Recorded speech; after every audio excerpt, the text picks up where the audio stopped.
할렐루야. 7월 28일 수요 예배를 시작하도록 하겠습니다. 사도신경으로 우리의 신앙을 고백하시겠습니다. 나는 전능하신 아버지 하나님, 천지의 창조주를 믿습니다. 나는 그의 유일하신 아들 우리 주 예수 그리스도를 믿습니다. 그는 성령으로 잉태되어 동정녀 마리아에게서 나시고 본디오 빌라도에게 고난을 받아 십자가에 못 박혀 죽으시고 장사된 지 사흘 만에 죽은 자 가운데서 다시 살아나셨으며 하늘에 오르시어 전능하신 아버지 하나님 우편에 앉아 계시다가 거기로부터 살아있는 자와 죽은 자를 심판하러 오십니다. 나는 성령을 믿으며 거룩한 공교회와 성도의 교제와 죄를 용서받는 것과 몸의 부활과 영생을 믿습니다. 아멘. 찬송가 88장 찬양하시겠습니다. 찬송가 88장 찬양하겠습니다.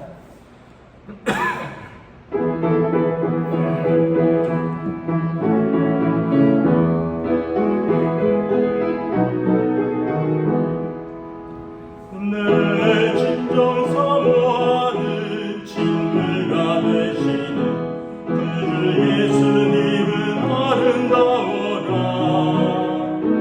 산 밑에 백합하여 빛나는 새벽별 주님 영원할 길아 주옵도다. 내 맘이 아플 적에 그리로 되시며 나 외로울 때 좋은 친구라. 주는 저 산 밑에 백합 빛나는 새벽별 이 땅 위에 비길 곳이 없도다. 내 맘의 모든 염려 이 세상 돌아도 주님 항상 같이 하여 주시고 시험을 당할 때에 악마의 기교를 즉시 물리치사 나를 지키네.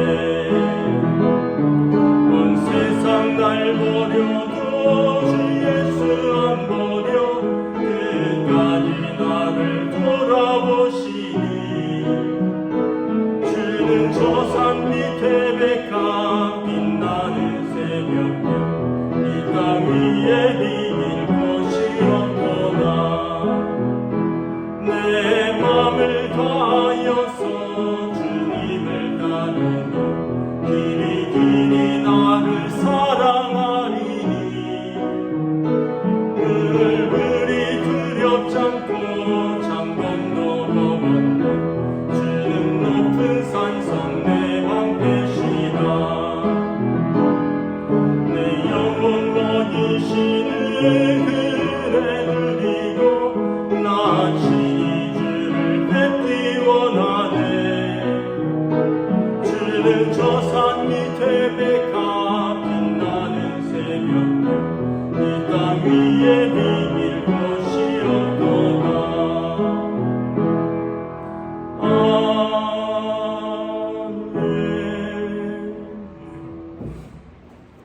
하나님 말씀 보도록 하겠습니다. 오늘 우리에게 주신 하나님 말씀은 구약성경 호세아서 13장 1절부터 6절까지 말씀입니다. 구약성경 호세아서 13장 1절부터 6절까지 말씀입니다.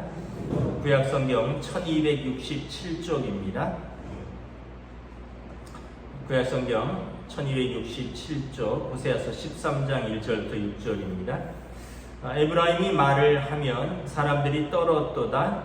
그가 이스라엘 중에서 자기를 높이더니 바알로 말미암아 범죄함으로 망하였거늘 이제도 그들은 더욱 범죄하여 그 은으로 자기를 위하여 우상을 부어 만들되 자기의 정교함을 따라 우상을 만들었으며 그것은 다 은장색이 만든 것이오늘 그들은 그것에 대하여 말하기를 제사를 드리는 자는 송아지와 입을 맞출 것이라 하도다.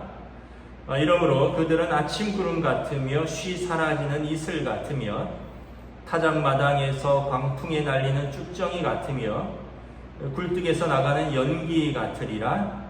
그러나 애굽 땅에 있을 때부터 나는 내 하나님 여호와라. 나밖에 내가 다른 신을 알지 말 것이라. 나 외에는 구원자가 없느니라. 내가 광야 마른 땅에서 너를 알았거늘. 그들이 먹여준 대로 배가 불렀고 배가 부르니 그들의 마음이 교만하여 이로 말미암아 나를 잊었느니라. 아멘. 할렐루야. 수요일입니다. 또 수요 예배로 함께 예배드리시고 또 함께 또 기도에 동참하시는 사랑하는 성도들에게 하나님께서 한량없는 은혜와 평강으로 함께하여 주시기를 축복합니다. 본당에서 이제 예배를 녹화하지 않고 교육관에서 녹화합니다. 이유는 1시간 동안 에어컨을 틀어뒀는데 본당이 온도 변화가 별로 없습니다. 얼마나 더운지. 그래서 한여름과 한겨울에 뭐 2명이 녹화를 하는데 에어컨 다 돌리고 온풍기 다 돌리고 또 조명도 많고 이런데 그거보다는 한겨울과 한여름에는 그냥 교육관이 약간 반지하기 때문에 어느 정도 온도 보존이 됩니다. 어느 정도 시원하고 겨울에는 어느 정도 좀 따뜻합니다. 그리고 여기에 보일러랑 여기 에어컨은 또 사이즈가 작기 때문에 두 사람이 뭐 이렇게 녹화하는데 금방 온도를 맞출 수가 있습니다. 본당은 크기도 크고 지상 1층에 있어서 또 우리 천장은 그대로 그 태양에 노출되기 때문에 굉장히 지금 날씨가 더워서 좀 온도 맞추기가 어려워서 교육관에서 녹화를 합니다. 요즘 너무 덥죠. 그 뉴스를 보니까 열섬 현상이라고 하는데 기후의 그 변화가 그러니까 다시 말하면 우리나라 그러니까 지구가 너무 공해를 유발하고 그래서 기후가 전체적으로 전 세계적으로 1도 정도 올라갔다고 합니다. 그랬더니 이 오존층이라든가 이런 것에 이제 대기가 둘러싸여 있어서 뜨거운 열이 빠져나가지 못한대. 다시 말하면 이 오존층 같은 것이 이제 어떻게 보면 이제 오염물질로 이렇게 눌려 있는 남비가 라면 끓일 때 펄펄 끓잖아요. 그 남비로 뚜껑으로 눌러두듯이 지금 그 세계가 개발과 또 탄소 배출 이런 것들로 인해서 열섬 현상, 열이 빠져나가지 못하고 갇혀 있는 현상이라고 합니다. 100년 전보다 한 1도 정도 올라갔다 그래요. 다 우리들의 탐욕의 결과이죠. 무분별한 개발, 또 파괴, 또 낭비 뭐 이런 것들이 결과적으로 이런 기후 변화를 이상 기후를 가져왔다라는 뉴스를 보았습니다. 하나님의 창조 질서가 파괴되면 우리 삶에 이렇게 직접적으로 영향을 미칩니다. 날씨가 이렇게 더워지면 이렇게 생각을 해봅니다. 에어컨이 없는 가난한 분들, 선풍기 하나로 버티는 그 쪽방에 계신 분들, 또 홀로 사시는 분들, 또 노숙자들, 이런 분들은 또 얼마나 힘들까.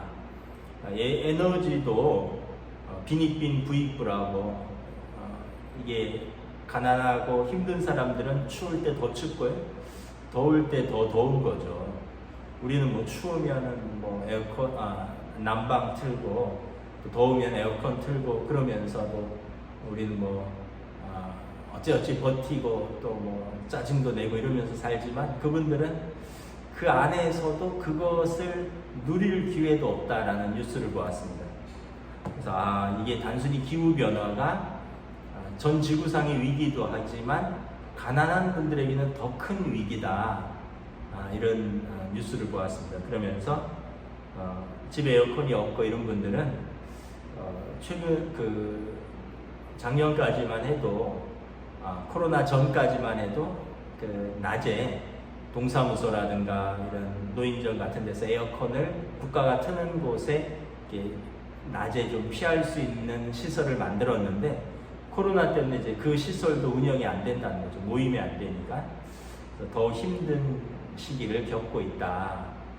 그래서 그럼 우리 모두가 힘들지만 우리보다 더 힘든 분들도 있고, 그래서 우리가 더 인내하고 또 더 기도하고 더 믿음으로 살아가야 할 때가 아닌가 이런 생각을 합니다. 이제 서서히 호세아서의 결론으로 나아가고 있습니다. 호세아서가 14장으로 구성되어 있는데 호세아서 13장으로 지금 이제 오늘 본문을 봅니다. 호세아서 13장은 하나님과 이스라엘의 근본적인 관계가 어떻게 변질되었는가에 대해서 말씀하고 있습니다. 1절 한번 봉독하도록 하겠습니다. 에브라임이 말을 하면 사람들이 떨었도다. 그가 이스라엘 중에서 자기를 높이더니 바알로 말미암아 범죄함으로 망하였거늘. 에브라임은 북이스라엘의 주도적인 지파입니다. 유다 지파는 남유다의 주도적인 지파고 요셉의 그 아들이죠. 에브라임 지파는 북이스라엘의 주도적인 지파입니다. 그래서 에브라임 하면 북이스라엘을 의미하는 것입니다. 에브라임이 말을 하면 사람들이 떨었다는 겁니다. 무슨 말입니까? 이스라엘이 처음 요단강을 건너서 가나안 땅에 입성했습니다. 그리고 7년간의 정복 전쟁을 거쳐서 가나안 땅에 원주민들을 몰아내고 또는 그들을 종으로 복속시키고 가나안 땅을 12지파가 분배받았습니다. 그들의 기세가 얼마나 대단했겠습니까? 이미 그들은 그 가나안 땅을 거치면서 암몬과 모압과 또 바산 왕 옥과 헤스본 왕을 물리치고 가나안 땅에 들어오면서 가나안 땅에 여리고성을 무너뜨리고 아이성을 무너뜨리고 이러면서 이 주변 나라들이 그 기세에 벌벌 떨었죠. 이스라엘이 한마디 하면 주변국들이 벌벌 떨었습니다.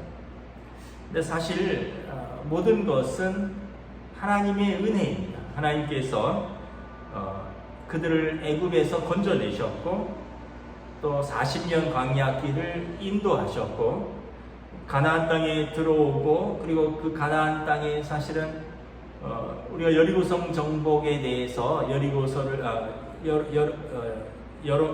여호수아서를 보면 알지만 그냥 하나님께서 그들과 함께 하셨고 그들은 침묵하면서 성을 도는 것밖에 없습니다. 하나님께서 그들 대신 싸우신 것입니다.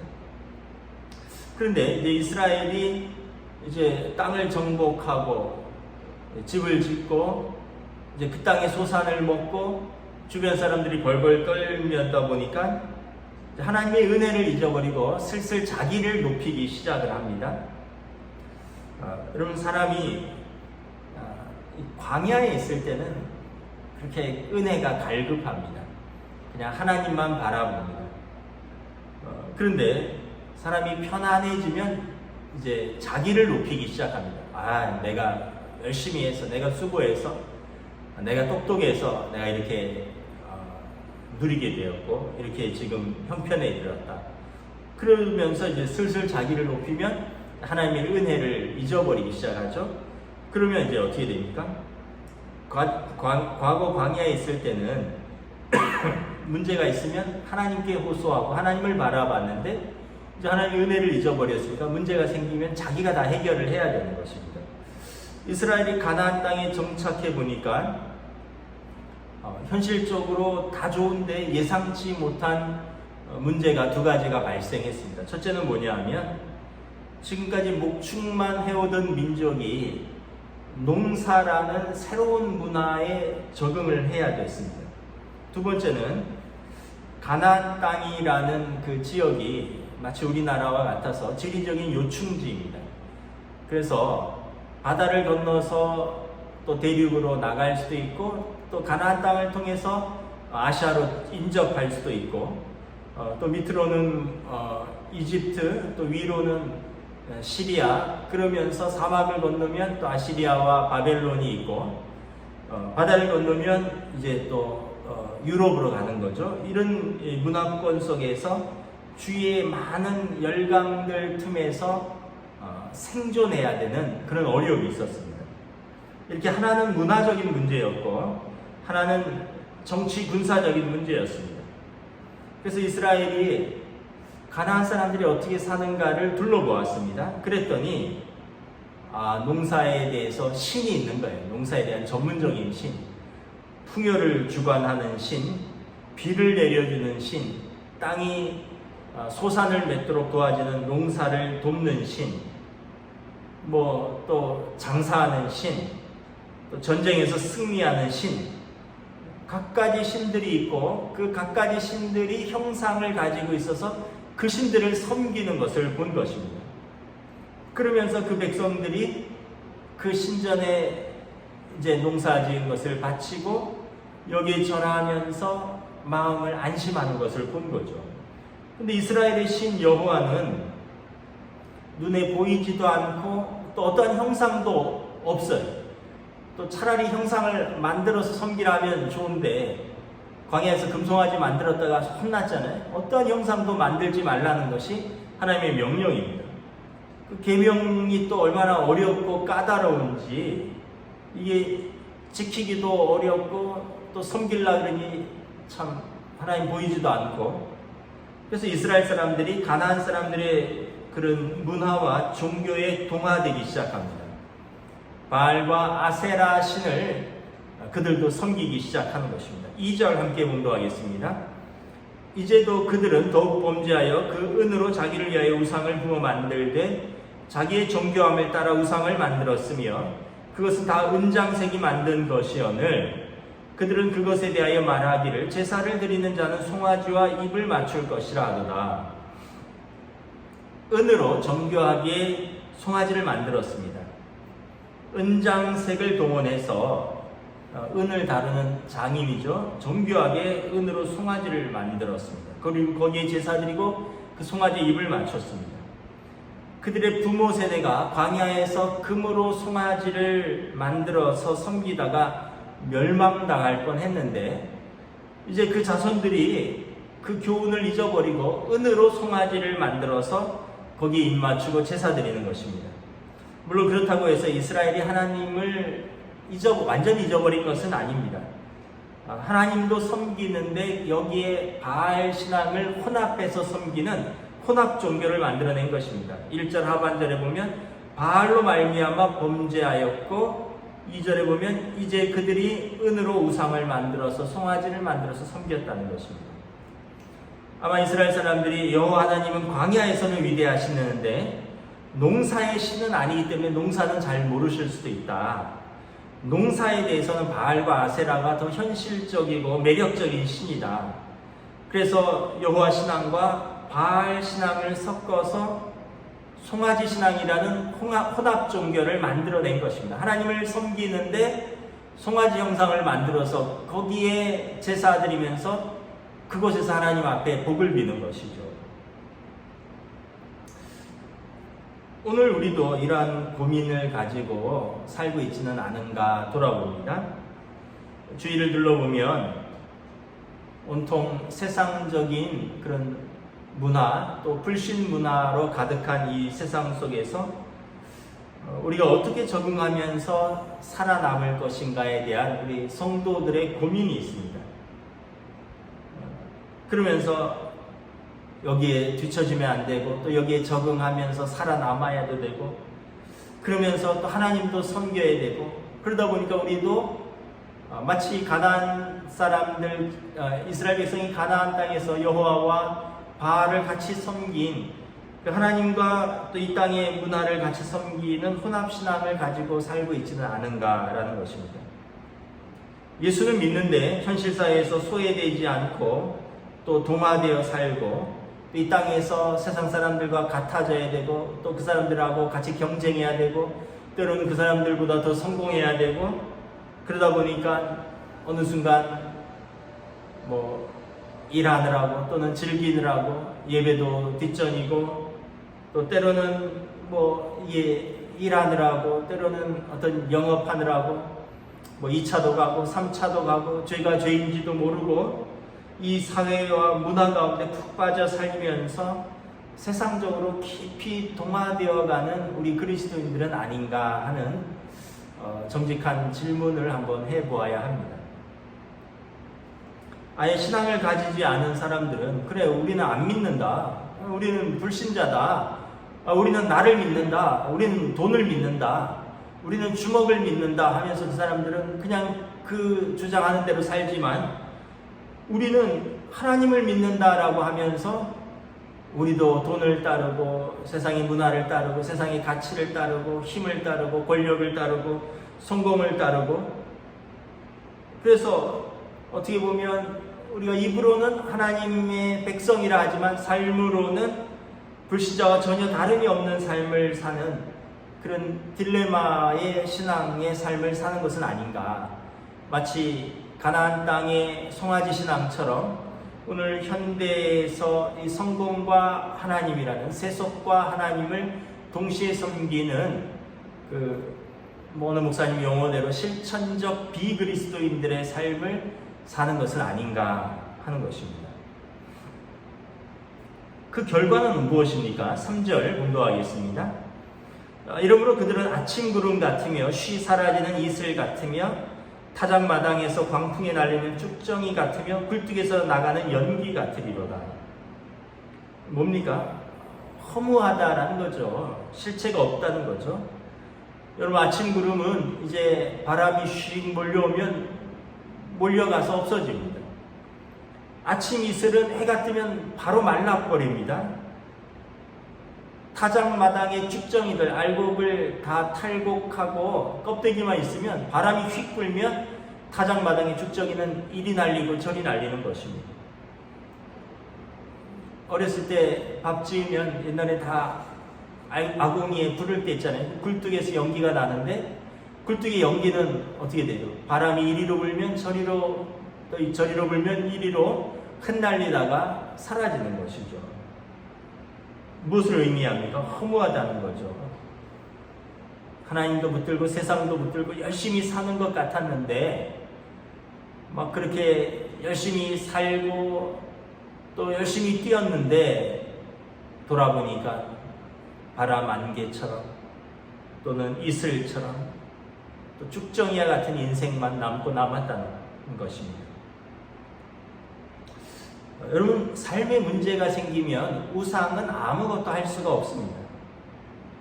우상은 사람 손으로 만든 것이기 때문에 위기나 환난 속에서 아무것도 할 수가 없어요. 여러분, 예를 들어서 아이들이 레고로 뭘 만들어요. 자기가 좋아하는 작품을 만듭니다. 기사도 만들고 때로는 말도 만들고. 근데 그 기사가, 그 말이 실제로 어려움을 당하는데 도와줍니까? 여러분, 우리가 어디 해외 나가서 수정으로 만든 아름다운 상을 하나 사왔다고 합시다. 그걸 거실에 놔둔다고 해서 그 수정으로 만든 아름다운 상이 여러분들의 가정에, 여러분들의 삶에 문제가 생기면 그게 도움을 줍니까? 여러분, 우상이라는 것은 뭐예요? 우상이라는 것은 욕망의 투사입니다. 내 욕망을, 그 우상을 만들어 놓고 거기에 투사하는 거예요. 그러니까 우상은 내 욕망이 담겨져 있는 것이지 거기에 위기와 환난에서 대처할 수 있는 아무것도 담겨져 있는 것이 없습니다. 우상은 내 욕망의 투사이지 위기와 환난 속에서 나를 도울 수 있는 것이 아무것도 없다는 거예요. 송아지 신앙에는 고난이 입력되어 있지 않습니다. 송아지 신앙은 모든 것이 잘 될 거라는 그런 내 욕망의 투사 속에서 만들어진 것인데, 정작 내 삶의 문제와 고난이 생기면 송아지 신앙은 이상하다. 왜 나에게 이런 일이 생기지? 내가 이렇게 고생하는데 하나님 뭐하고 계시는 거야? 하나님 살아계시는 거야? 하나님 날 사랑하시는 거야? 그런 말이 나올 수밖에 없어요. 왜냐하면 그냥 하나님을 우상처럼 생각하는 거예요. 하나님을 송아지로 화전시킨 것입니다. 내 욕망을 하나님의 이름으로 송아지에 투사시킨 것입니다. 그러면서 이제 고난이 깊어지면 점점 더 나락으로, 원망으로, 불신앙으로 떨어지는 것이죠. 여러분, 참된 신앙인은 문제와 고난 속에서 어떻게 대처합니까? 혹시 하나님과의 관계 속에서 내가 잘못된 것은 없는가? 내가 혹시 하나님의 말씀에서 멀어진 것은 없는가? 말씀 앞에 자신을 비추어 봅니다. 또 고난 속에서 하나님께서 나에게 깨닫게 해주시고 나에게 말씀하시려고 하시는 하나님의 뜻은 무엇인가? 기도 가운데 하나님의 뜻을 구하는 거죠. 그 참된 신앙인은 고난 속에서 말씀을 붙들고요. 고난 속에서 기도로 하나님께 나아갑니다. 결국 말씀과 기도로 나아가다 보니 고난을 통과합니다. 환경이 변한 것은 없어요.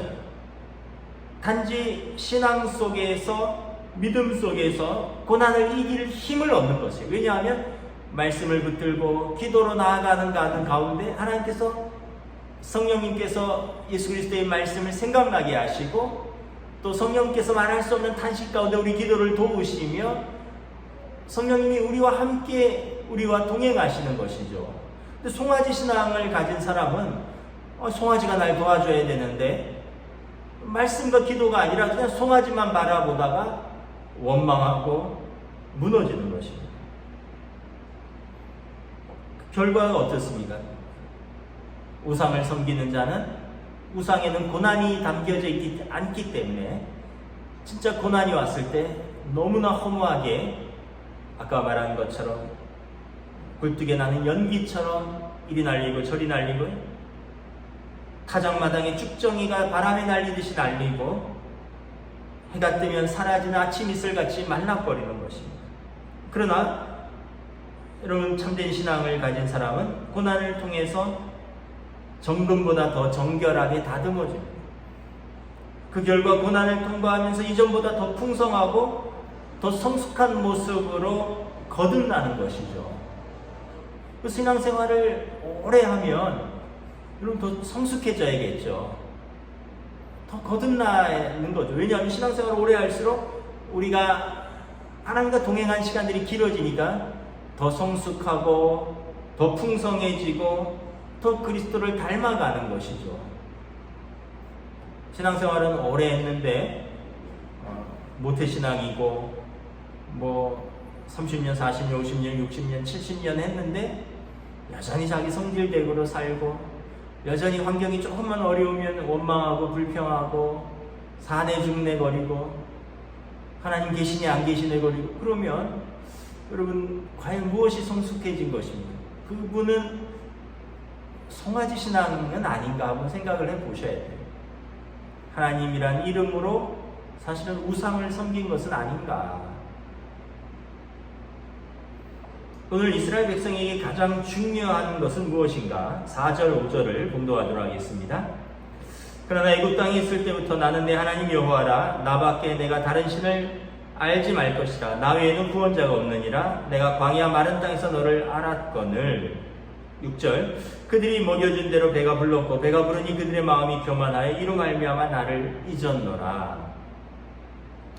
이스라엘 백성에서 가장 중요한 것은 하나님과의 관계의 회복입니다.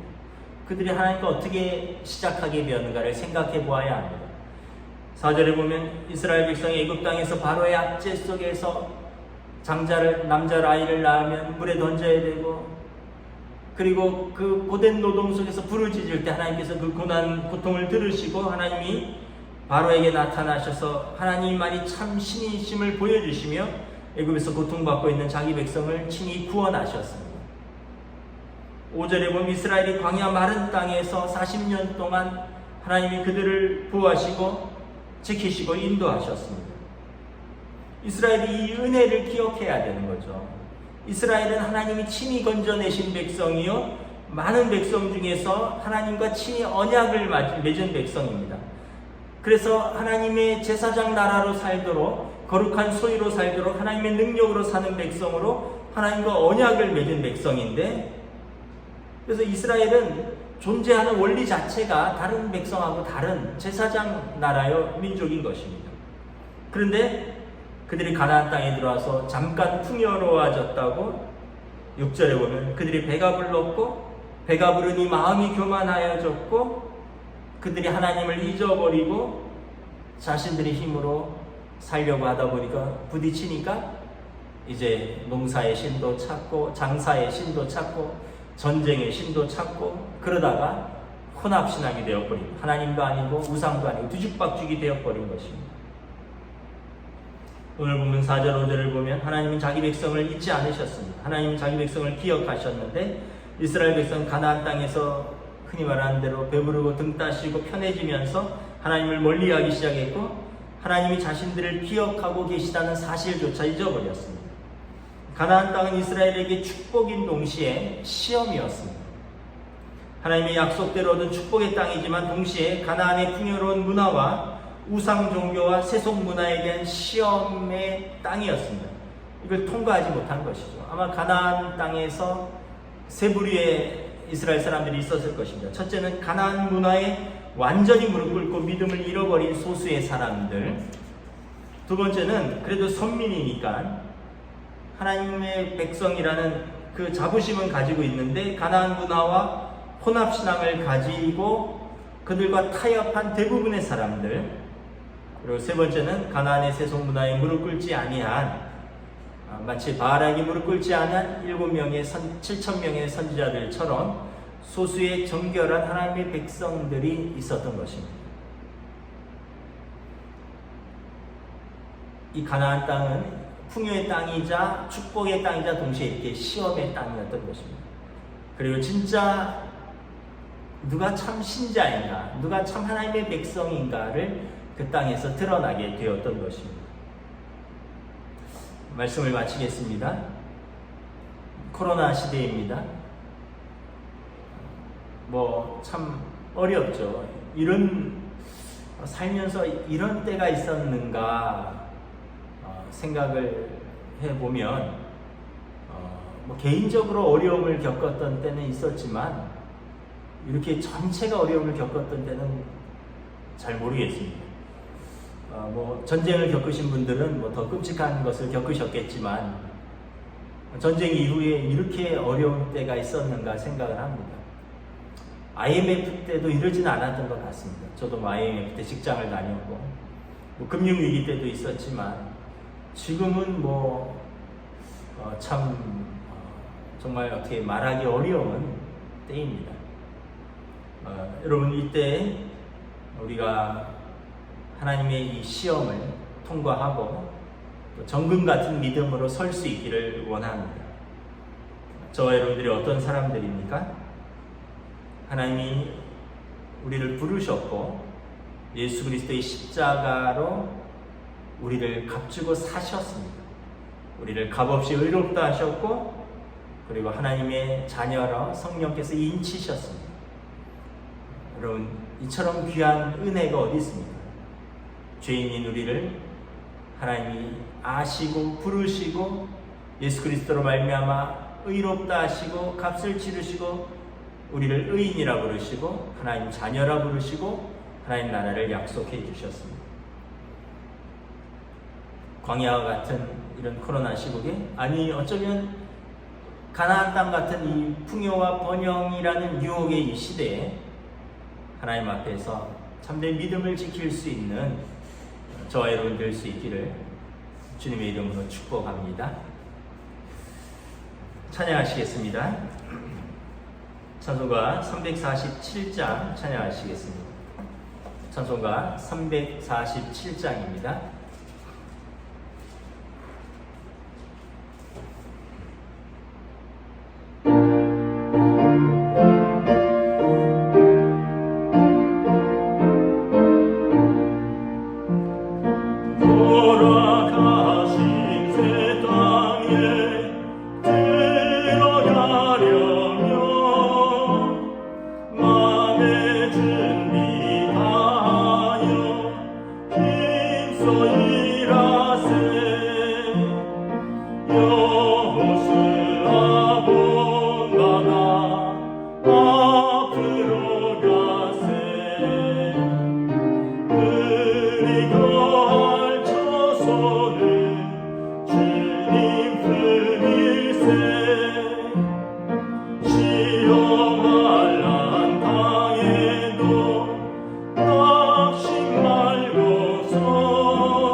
걱정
기도하겠습니다.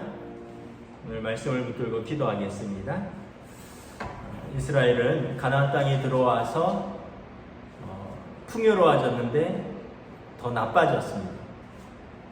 그들이 그 땅의 농사를 보면서, 그 땅의 사람들이 섬기는 신을 보면서 또 어떻게 살까, 어떻게 먹을까, 어떻게 마실까, 어떻게 살아남을까를 생각하다 보니 그 땅의 사람들이 섬기는 우상을 섬기기 시작한 것입니다.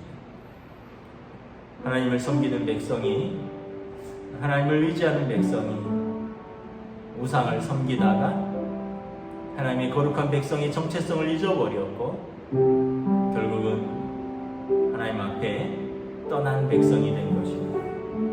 오늘 이 시대에 우리가 무엇을 붙들어야, 무엇을 놓지 말아야 하며 무엇을 기억해야 하는가 말씀 앞에 우리가 다시 한번 올바로 설 수 있고 또 이 어려운 시대 믿음으로 올바로 설 수 있기를 원합니다. 우리 함께 기도하며 나가겠습니다.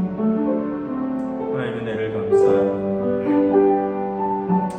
주의 공이란 것은 주의 자녀의 불쌍히 이스라엘 백성이 하나님 앞에서 하나님의 은혜를 잊어버려 가나안 땅에서 그들이 그 땅의 우상들, 그 땅에 보이는 것들을 바라보고 섬기고 부러워하고 보이지 아니하는 하나님 송아지로 대체하고 그 앞에 무릎 꿇고 그 앞에 제사드리며 우리 하나님께 예배드리며 하면서 그 땅의 풍요와 번영을 기원하며 살았던 그 혼합시다. 하나님도 아니고 우상도 아니고 하나님 보시기에 구역질나는 그들의 믿음을 보시면서 결국 그들의 죄악으로 말미암아 그 땅이 그들을 토해내었노라 말씀하셨습니다. 오늘 너희 풍요와 번영과 너희 저번 유형의 세속의 세계처럼 우리는 우리의 믿음을 지키고 살아요. 코로나 시대 우리가 깨닫는 것은 무엇이고 우리가 무엇을 하나님 앞에 회복해야 하는가 다시 한번 돌아볼 수 있는 정직하여 우리 자신을 믿음 앞에 세우는 시간 되게 하여 주시옵소서.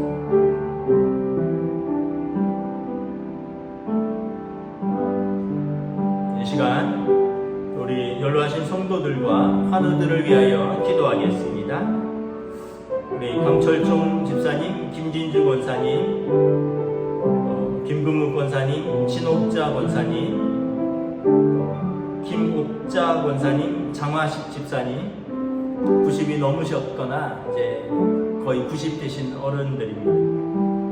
또 가정에서 고령의 또 가정에서 계십니다. 이분들을 위해서 하나님 나라의 소망을 붙들고 하나님 그 노년을 붙들어 주시옵소서. 함께 기도하시겠습니다. 또 우리 최경석 집사님 항암 치료 중이신데 제가 전화 통화했더니 뭐 약도 잘 드시고 치료도 잘 받는데 걷는데 좀 어려움이 있다라고 합니다.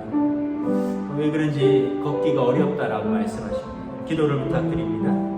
홍정치 집사님 무릎 수술 후 하시고 지난 주말에 퇴원하셨습니다. 재활하시고 이제 회사로 복귀하셔야 되는데 계속해서 기도 부탁드립니다. 김춘식 권사님도 이제 뭐 신장 이식 수술한 지는 3년이 지났는데 계속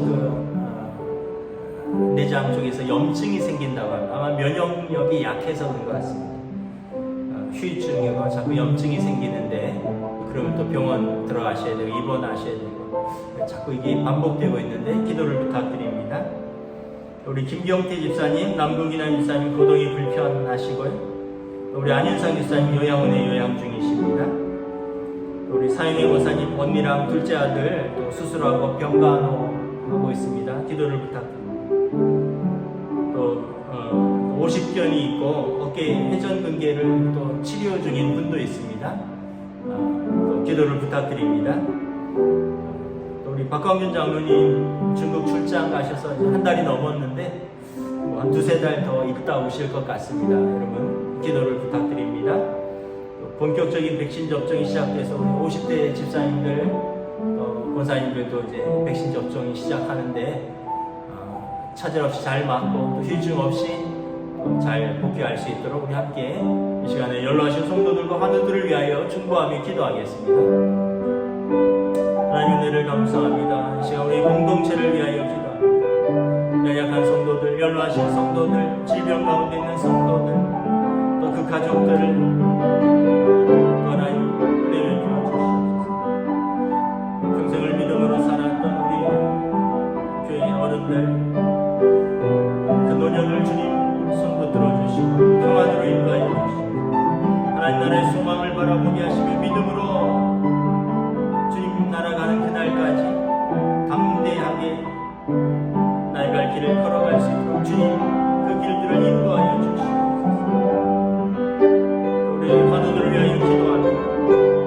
내 중에 병든 자가 있느냐 저는 기도할 것이요 주님의 이름으로 두세 사람이 내 이름으로 기도한 곳에 내가 너희와 함께하리라. 나사렛 예수 그리스도의 이름으로 여호와 라파의 하나님 치료의 하나님께서 병든 자들을 긍휼히 여겨 주시옵소서.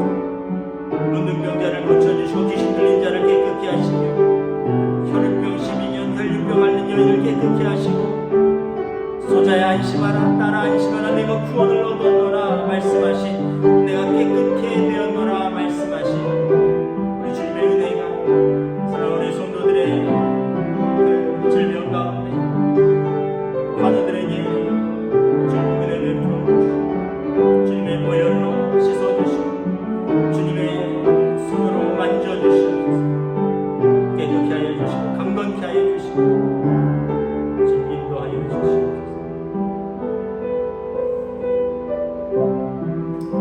마지막으로 우리 주보에 나와 있는 대로 동원교회 공동체 7월 합심 기도를 우리 대면 예배 시까지 또 함께 기도를 부탁드립니다.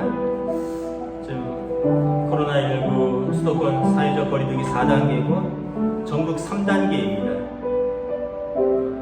하나님께서 코로나19로부터 우리 동원교회 성도들의 건강을 지켜주시고 성도들의 삶의 자리, 가정과 학교와 일터와 사업장을 지켜주시옵소서. 모든 것이 어려울수록 서로 인내하고 관용하고 사랑하면서 서로를 잘 돌보는 시간이 될 수 있도록 또 하나님의 교회와 동교회 공동체의 은혜와 평강을 더하여 주시옵소서. 성도들이 하나님의 전신갑주를 입고 성령 충만하여 이 어려운 시대에 믿음으로 승리할 수 있도록 인도하여 주시옵소서. 코로나19로 고통받고 있는 나라와 민족과 그리고 이 땅의 모든 백성들에게 은혜를 베풀어 주시옵소서. 우리 함께 기도하겠습니다. 하나님 아버지, 주여 코로나19로 인해서 1년반째 저로 전 세계가 고통받고 있습니다. 많은 사람들의 목숨을 잃고 많은 사람들의 질병 가운데 고통 또 이로 인하여 직장을 잃고 이로 인하여 사업들이 어려움을 당하고 이로 인하여 일자리가 없어지고 이로 인하여 공부하는데 어려움이 있고 가정이 어려움을 겪고 함께 예배드리지 못하고 믿음이 도전받고 있는 서로 말로 다 할 수 없는 이 고난 속에서 주여 우리 기도가 이 땅을 고쳐주시옵소서. 우리 동호교회 성도들이 또 우리 한국교회가 하나님 앞에서 엎드려 달리며 기도할 때 주여 우리 기도가 응답되게 하여 주시고 주의 백성들의 기도가 하나님 앞에 상달되고 응답되는 기도 되게 하여 주시고 주여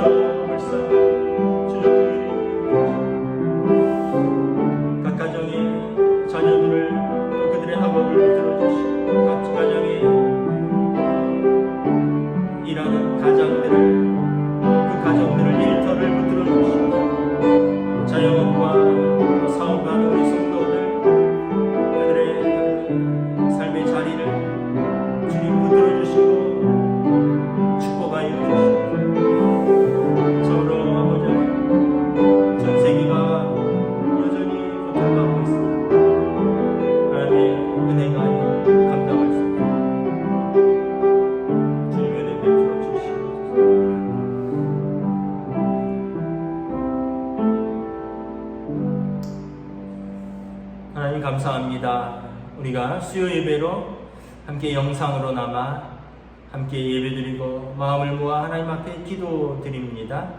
흩어져 있는 우리 성도들이 각자의 삶의 처소에서 하나님 앞에 예배합니다. 말씀을 붙들고 내 삶을 말씀에 비추어 봅니다. 또 내 삶에 문제들이 있다면, 또 내 삶에 고난이 있다면 나의 믿음이 하나님 앞에서 올바른 하나님과의 관계 속에 있는가? 내가 또 변질된 것은 없는가? 내가 잃어버린 관계, 깨어진 관계, 하나님 앞에서 회복되어져야 할 관계들은 없는가? 하나님 앞에서 말씀으로 돌아보고 기도로 나아가는 시간 되게 하여 주시옵소서. 에베소서에서 바울 사도가 하나님의 전신갑주를 입고 마귀의 관계를 맞서 싸워 이기라 말씀하셨습니다. 하나님의 말씀 그 성령의 검을 가지고 맞서 싸우라. 우리가 다시 한번 말씀 앞에 또 기도로 이 어려움 가운데 하나님 앞에서 온전히 또 성숙한 신앙인으로 설 수 있는 삶의 자리가 될 수 있도록, 시간들이 될 수 있도록 주여 붙들어 주시옵소서. 특별히 또 연로하신 성도들, 환우들을 위하여 기도합니다. 우리 성도들 각 가정에 또 우리 가족들 가운데 또 질병으로 인하여 어려움을 겪고 있는 성도들도 있습니다. 우리가 함께 이름을 부르며 기도할 때, 그분들을 위하여 기도할 때, 두세 사람이 나의 이름으로 모인 곳에 내가 너희와 함께하리라 말씀하신 주님, 우리 기도에 응답하여 주시고 그들을 불쌍히 여겨주시고 질병을 꾸짖어 주시고 환우들의 그 아픈 부위에 주님 그 거룩한 손을 안수 안찰하여 주시사 깨끗게 하여 주시고 또 다시 삶의 자리로, 그 예배의 자리로 복귀할 수 있도록 하나님 은혜 위에 은혜를 더하여 주시옵소서. 코로나19가 장기화되면서 다시 비대면으로 우리가 예배드립니다. 4주간의 수도권 사회적 거리두기, 또 전국 3단계로 격상되어서 일상에 많은 제한들이 있습니다. 참 많은 이 땅의 백성들이 고통받고 있습니다. 경제적으로 고통받고 있고, 또 질병 때문에 건강으로 고통받고 있고, 또 교제가 끊어져 관계적으로, 정신적으로 고통받고 있고, 하는 일들이 어려워지면서 그 삶의 자리가 어려워지고 사업의 자리가 어려워지면서 또 고통받고 있습니다. 또 함께 예배드리지 못하면서 또 우리가 믿음으로, 공동체의 믿음으로 함께 나아가지 못하고 개인의 믿음으로 버티면서 또 믿음의 시험이 드는 이들도 있습니다. 주의 땅을 긍휼히 여겨주시고 불쌍히 여겨주시고 은혜로 붙들어 주시옵소서. 한 분 한 분 하나님 앞에 예배드리는 우리 성도들, 또 믿음이 없어서 또 함께 기도는 못하지만 또 마음은 하나님 앞에 두고 있는 우리 성도들, 우리가 모든 성도들을 품고 또 우리 가족들을 품고 우리 믿음의 가족들을 품고 하나님 앞에 기도할 때 주님의 한량없는 은혜가 우리 사랑하는 우리 모든 성도들을 덮어주시고 또 그들의 삶의 자리를 하나님의 은혜로 채워주시고 또 고통받고 있는 이 땅과 이 백성들이 하나님의 은혜로 회복될 수 있도록 주여 인도하여 주시옵소서. 우리 예배가, 우리 기도가 헛되지 않은 줄 믿사오며 감사를 드리오며 우리 주 예수 그리스도 이름으로 기도드리옵나이다. 아멘. 이제는 우리 주 예수 그리스도의 은혜와 하나님 아버지의 사랑하심과 성령님의 역사하심, 교통하심, 교제하심, 인도하심이 오늘도 하나님 앞에서 예배하며 말씀 앞에 믿음으로 올바로 서고 믿음으로 반응하며 고난 속에서 하나님의 뜻을 구하는 사랑하는 우리 모든 성도들 위해, 그들의 가정 위에, 일터 위에, 하나님의 교회 위에, 코로나19로 고통받고 있는 이 땅과 이 백성들 위해 지금부터 영원까지 영원토록 함께 계시기를 간절히 축원하옵나이다. 아멘.